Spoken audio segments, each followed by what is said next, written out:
Assalamualaikum warahmatullahi wabarakatuh dan salam durian. Jumpa lagi kita di channel Cikgu Sufi untuk siri berkebun apa hari ini. Okey, sekarang ni bunga tengah lebat.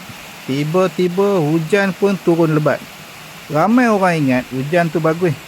Memang bagus, tapi waktu bunga tengah lebat ni dia boleh jadi dua kemungkinan.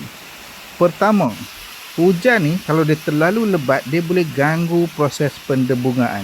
Debunga boleh rosak, tak sempat melekat dengan sempurna.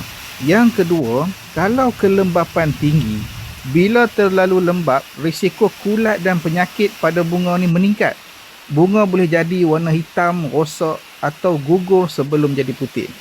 Kalau hujan datang sekali dua dan tak terlalu lama, insya-Allah pokok masih okey lah. Tapi kalau hujan berpanjangan, waktu bunga memuncak, memang kena berjaga-jaga. Satu lagi kesan dia, tanah jadi terlalu basah. Akak boleh stres kalau saliran tak baik.